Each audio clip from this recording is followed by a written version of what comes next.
tikman mo ito. Tikman mo ito, nak. Wow! Nakapag-ramen din sa wakas. Tagal na akong gigil na gigil sa ramen.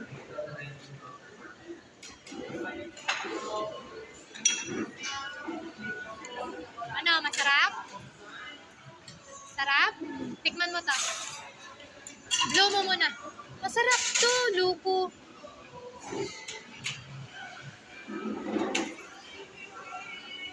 Sarap yan.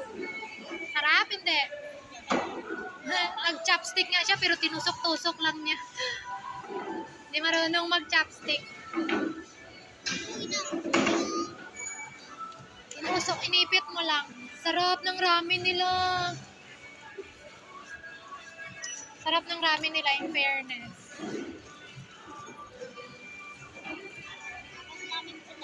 Oo, masarap yan na. Gyoza yan. Kaya nga yan ang in-order ko eh. Favorite na favorite ko yan. Masarap yan. Ha?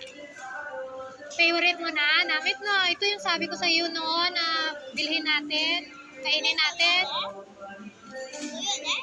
Tikman mo eh. Para yan dito sa shrimp. Sarap? Sarap na. Para yan sa shrimp. Dahil mo yung shrimp. Ganyan. Ay. Dahil mo yung shrimp. Sausaw mo. Okay. Mas gusto mo yung sauce dito? Mas gusto niya yung sauce ng gyoza.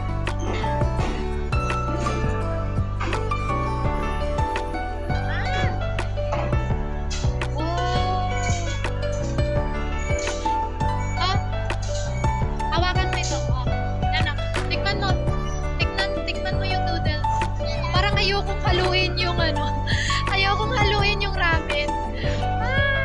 Pero kailangan nating haluin.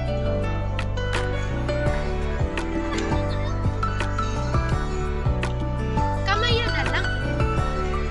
Kung nahihirapan ka, kamayan na lang.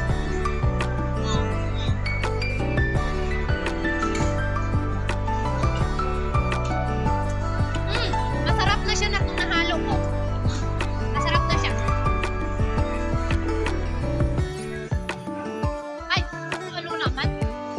Sarap na. Kunin mo yan. Kunin mo yan. Masarap yan. Sarap na. Sarap na siya nung nahalo.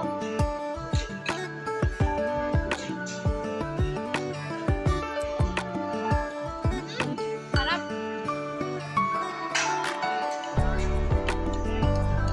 Balik natin ito para magkalasa.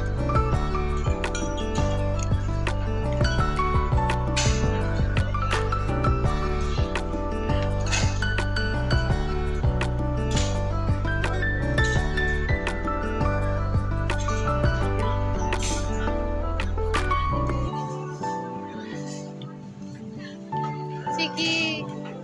Sige, bira ng kain.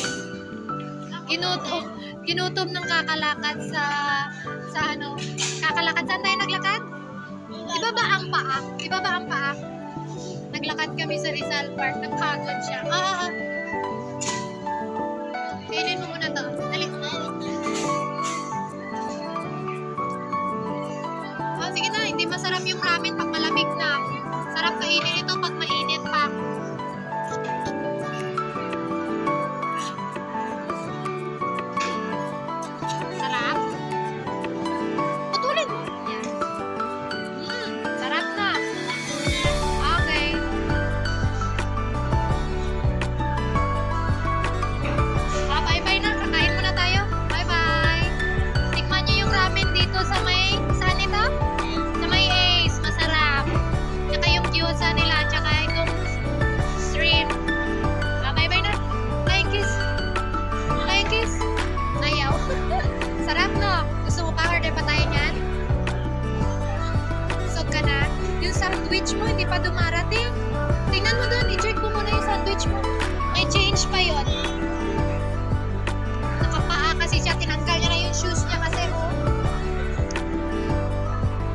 Pagod na siya kakasapatos.